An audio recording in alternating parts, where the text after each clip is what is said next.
Coraggio significa affrontare la sfida anche se è difficile, anche se rischi il fallimento. Coraggio non è non avere paura.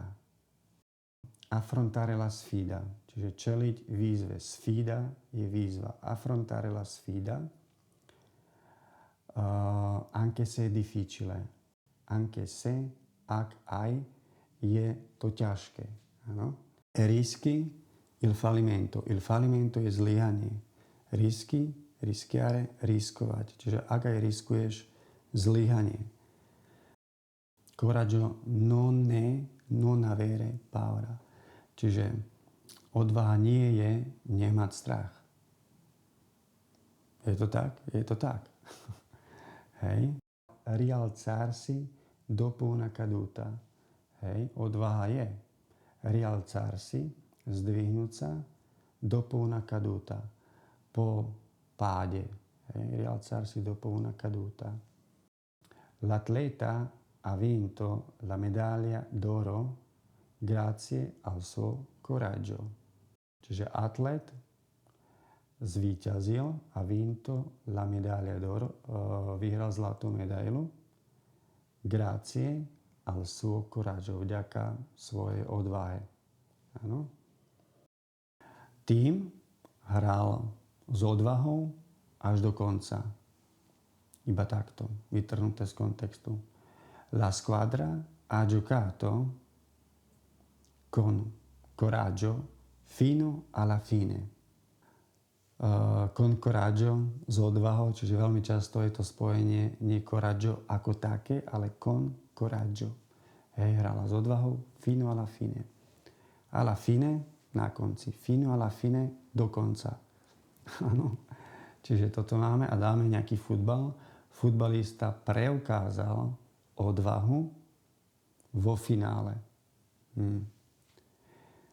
Il calciatore ha dimostrato coraggio in finale. Il giocatore ha dimostrato coraggio in finale. Áno? Máme odvahu? Máme. Dúfam, že máme. Ideme na druhé slovo a to máme impegno. To má dva významy. Ideme na ten športový, potom aj na ten druhý. Impegno significa dare il massimo per ciò che conta. Oppure dare il massimo per vincere la gara, per vincere il torneo. Čiže impegno je nasadenie, to znamená dať maximum per ciò che conta, pre to, čo sa počíta. Ale ten význam je taký, že dať maximum pre to, čo je dôležité, na čom záleží, per ciò che conta. Áno? Dare il massimo, dať maximum per vincere la gara, aby sme vyhrali pretek. Il torneo, turnaj. Áno? Hrať proti Fínom si vyžaduje veľké násadenie. Giocare contro i finlandesi richiede molto impegno. No? Napriek veľkému násadeniu nevyhral medailu. Nonostante il suo impegno non ha vinto una medaglia. Potom máme vlastne impegno ako záväzok. Ho un impegno verso mia mamma. Niekto má záväzok voči niekomu. Čiže verso a dá sa teda voči komu. Ho un impegno verso il mio capo, voči svojmu šéfovi, voči niekomu. A potom je ešte ale iné slovo, ktoré má tiež podobný, alebo má ten koreň slova, že je tam impegno a to je impegnato. A to je zase ohyb toho významu, chcem vám to povedať, lebo je to také možno aj viac použiteľné. Čo znamená, Sono molto impegnato stasera. Keď poviem ho molto da fare, je to modo di dire, je to iný spôsob, ako poviem to isté. Sono impegnato stasera znamená, že mám veľa práce, som zanepráznený. Hej.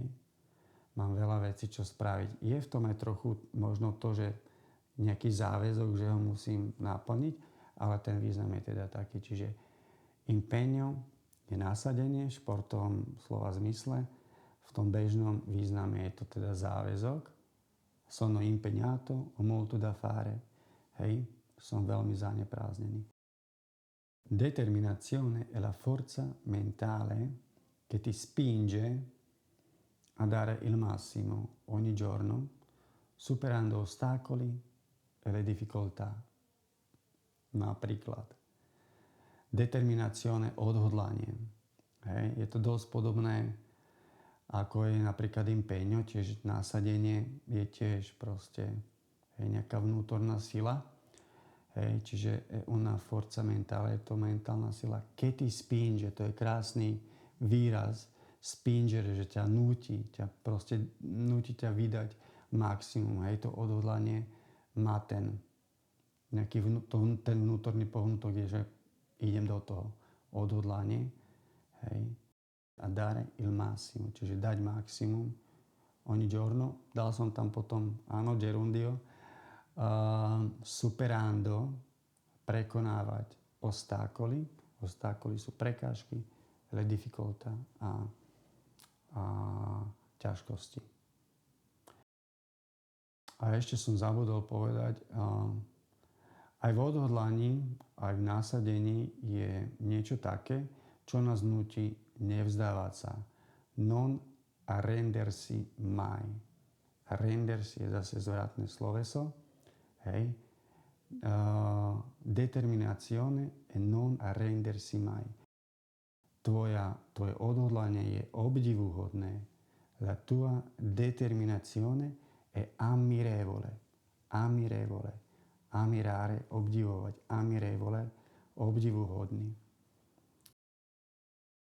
Resilienza è la capacità di un atleta di superare le difficoltà e rialzarsi dopo ogni caduta, semplicemente, no?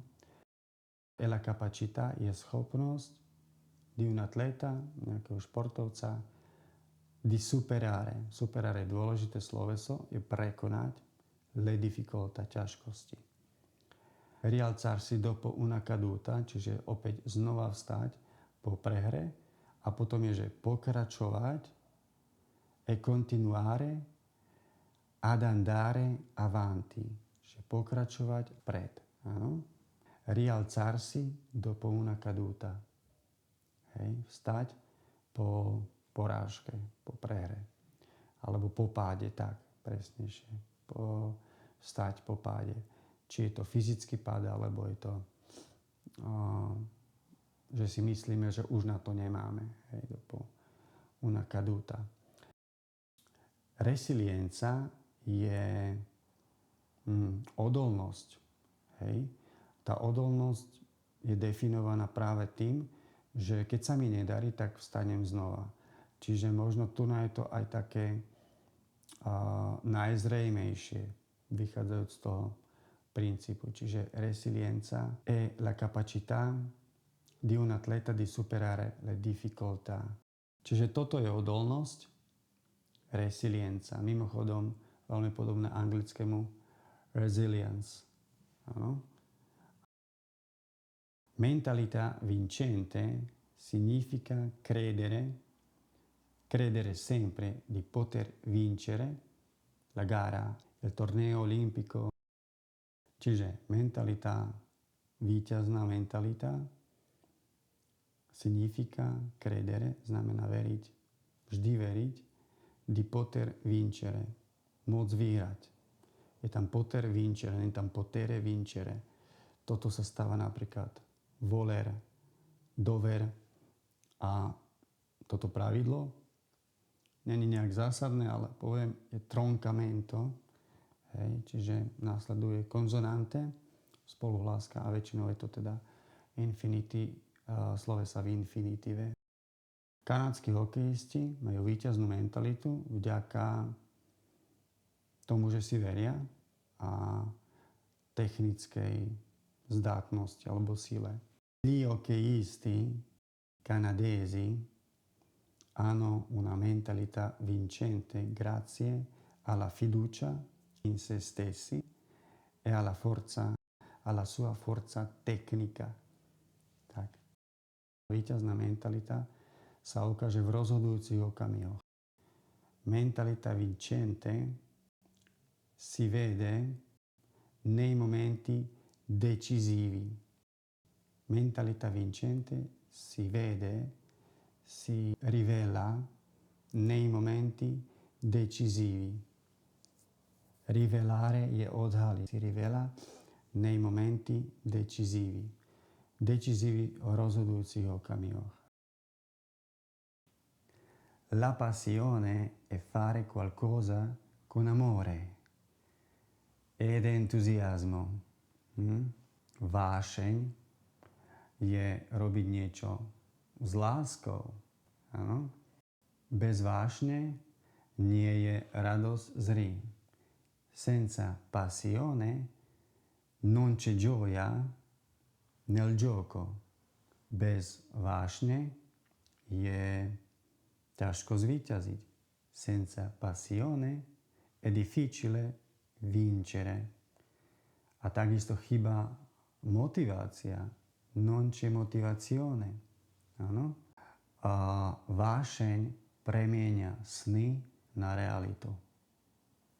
La passione trasforma un sogno in realtà. Sogno je sen, in realtà. Do reality transforma. No a posledná veta, tiež nádherná.